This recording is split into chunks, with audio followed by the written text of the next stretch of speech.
ఇప్పుడు ఈడ అయితే రాజగోపాల్ రెడ్డి ఎమ్మెల్యే రాజగోపాల్ ఏమైనా చేసిండా? ఈయన ఏం చేస్తూ వస్తుండు తిరుగుతుండు చేస్తుండు కానీ ఏది గంతే మా కాడ మందు బంద్ పెట్టిండు బెల్షాప్ బంద్ చేసిండా? బంద్ చేసిండు అంటే దొంగసాటు అమ్ముతుర్రు కానీ పూర్తిగా బంద్ పెట్టిండు. అప్పుడంత విచ్చలవిడిగా లేదు. సరే డబ్బా ఉండే ఆ డబ్బా కాడ సాయంత్రం 20 మంది ఉండేది. ఇప్పుడు అది మొత్తం పోయిర్రు కాబట్టి చాలా తగ్గినట్టే మంది అయితే దాని మీద ఆధారపడ్డ వాళ్ళు తప్పదు నైట్ దొంగసాటుగా తాగుతురు. అది అట్లా ఏం లేదు కానీ కొంత తగ్గినట్టు చాలా తగ్గింది.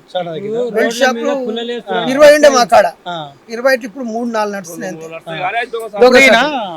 హాస్పిటల్లో అయిన పైసలు పేదలకు ₹1,00,000 2 లక్షలు ఇస్తాడు ఇచ్చిండు. 2-3 దిక్కులు అయితే ఇచ్చిండు.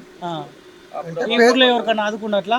ఈ ఊర్లో అవి ఇచ్చింది ఎండగా సీఎం రిలీఫ్ చెక్లు ఇచ్చిండు.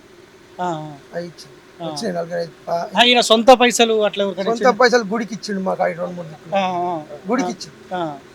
వాళ్ళకు మాకు 2 లక్షలు ఇచ్చిండు. ఎస్సీ వాళ్ళకు వాళ్ళకు ఒక 5 లక్షలు ఇచ్చినట్టు ఇచ్చిండు.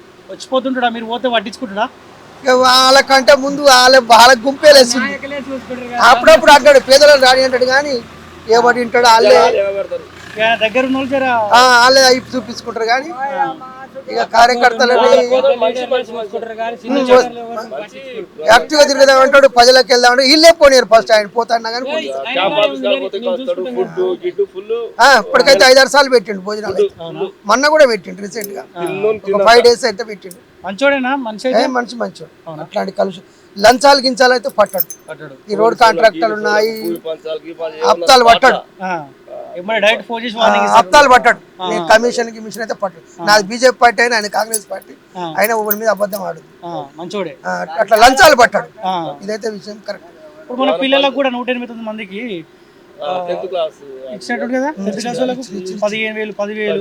ఇచ్చాడు. నిజమేనా? అది థర్డ్ క్లాస్ వరకే. ఇప్పుడు ఫస్ట్ సెకండ్ థర్డ్ అంతవరకే 5,000 7,000 15,000 చేస్తాడే. మంత్రి అవుతాడా అంటారు మళ్ళీ. కావాలని మేము కూడా కోరుకుంటాం. మా మునుగోడు బాగుపడతా అనుకుంటాం కానీ ఇది ఇస్తట్లేదు. బీజేపీ నుండి కూడా ఆయన మంత్రి కావాలని కోరుకుంటాం. ఎందుకంటే మాకు డెవలప్మెంట్ కావాలి. ఫస్ట్ మునుగోడు నియోజకవర్గం చాలా వరకు ఎప్పుడు వ్యతిరేకత ఉంది అన్నట్టు.